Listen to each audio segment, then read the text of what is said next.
Assalamualaikum warahmatullahi wabarakatuh.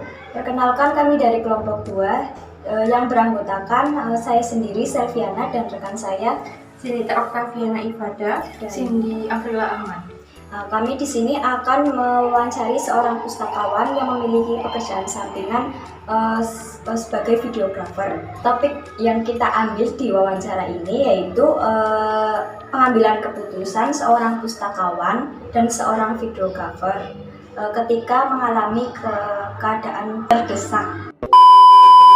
Sekarang kami sudah bersama dengan Bapak Khoiri Adi Anas selaku pustakawan di SMA Negeri 1 Romangun. Sebelumnya Pak, perkenalkan kami dari mahasiswa Universitas Putra Bangsa, Fakultas Manajemen semester 6.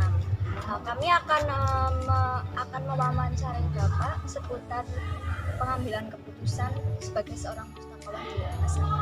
Mungkin pertama-tama perkenalkan dulu. Perkenalkan ya. Oke, nama saya Khoiri Adi Anas, sarjana perpustakaan. Kemudian saya kebetulan di SMA Rawakale ini jabatan saya sebagai kepala perpustakaan. Untuk tentang pengambilan keputusan biasanya itu bukan kayak apa ya, misal itu harus dirembuk dulu sama rekan-rekan di perpustakaan. Misal pada ada apa-apa itu baru saya ambil keputusan seperti itu. Bapak Anas sudah bekerja mulai dari Saya bekerja menjadi pustakawan untuk tahun 2015. Dari tahun 2015 ya Pak, berarti sudah berapa tahun ya? Ya hampir 7 tahun. 7 tahun. 7 tahun itu pasti banyak kendala ya Pak, masalah di perpustakaan. Mungkin bisa diceritakan kendalanya apa saja? Iya. Sebenarnya banyak sekali Mbak. Namanya juga anak SMA kayak gitu kan ya. Anak yang baru bahasanya ya anak baru ABG lah. ABG itu kan anak labil dan nakal-nakal, kasarannya bahasa tanda kutip ya, tapi ya contohnya kayak gini, buku banyak dioret-oret, kasih apa gambar Teletubbies atau apa gitu kan. Itu yang sering terjadi ya Pak? Ya, kemudian banyak anak yang pinjem hilang, nggak mau membalikan. Terus apa ya, yang paling besar sih permasalahan ketika saya jadi pustakawan di sini itu adalah bencana alam Mbak. Contohnya seperti Mbak, bencana alam yang sangat saya berkesan dan juga saya harus mengambil keputusan yang boleh dikatakan harus saya seperti itu, karena itu terjadi pukul 1:30 malam dan saya harus kesini pukul itu juga. Dan ketika banjir di sini kan nggak cuma di sini Mbak yang banjir kan? Iya. Rumah Bapak pun banjir. Iya, sama kayak gitu.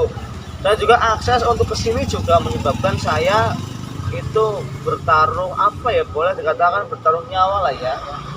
Semisal di jalan itu Buayan, yang proses Buayan ke sini itu yang di barat jembatan itu nggak bisa dilalui motor maupun mobil Mbak. Jadi saya harus muter sana. Nah, ketika saya lewat Ijo, di sini juga nggak bisa buat lewat kan, di daerah Bumi Agung kan.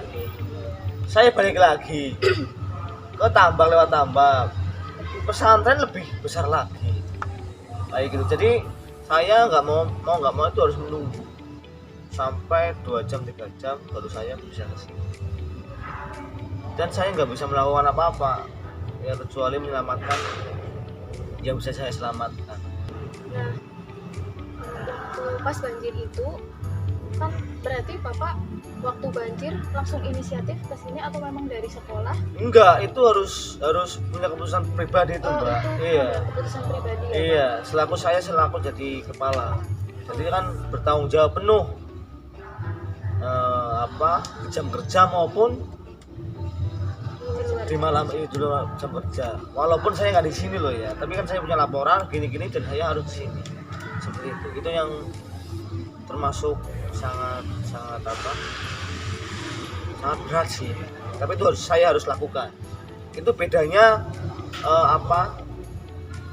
itu bedanya seorang kepala perpustakaan dan staf dari segi tanggung jawab. Tapi seharusnya sih enggak, Mbak. Iya sih, seharusnya enggak. Sama-sama ya punya tanggung jawab seperti itu. Tapi kan namanya juga manusia. Jadi kan Bapak bilang ada yang buku yang hilang. Ya. Itu solusinya untuk bagaimana Pak?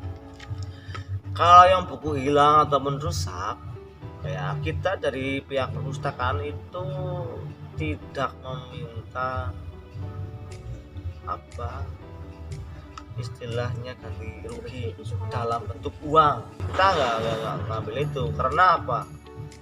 Di sini kita yang paling ditekankan itu tidak boleh pungli, Mbak. Itu walaupun itu syarat apa, kita mendenda, kasaran denda dengan apa harga yang sama, tapi kan yang di luar sana kan nggak tahu. Jadi untuk menghindari itu kita mengambil keputusan untuk mengganti dengan buku yang sama atau koleksi yang sama, seperti itu. Kalau misal buku kan ada banyak buku yang tahun 80 terus 85 referensi tahun-tahun itulah ya buku. Semisal itu hilang kan nggak mungkin cari kan, udah nggak ada kan.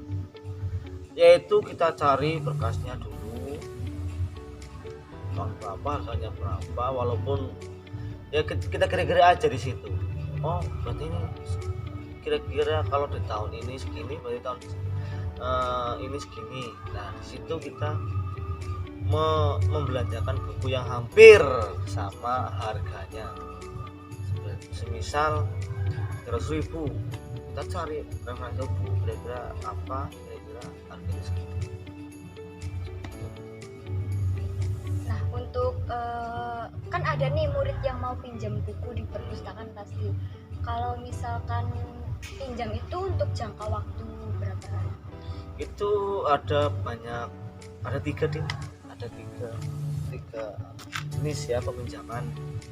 Pertama itu buku tahunan, kemudian ada buku mingguan, kemudian yang ketiga adalah harian. Nah ketika melebihi batas jangka waktu yang sudah ditentukan di perpustakaan itu ada denda atau gimana? Iya, kami memang di situ itu mendenda ya, memberikan denda atau sanksi lah, lebih tepatnya itu sanksi berupa uang Rp1.000 per hari. Nah uang itu kita kumpulkan untuk operasional di perpustakaan, seperti kayak lakban habis, kemudian untuk perawatan, klip dan sebagainya, terus untuk fotokopi, untuk membeli kertas, ya untuk superpel atau apa gitu kan, untuk penambahan parfum. Iya.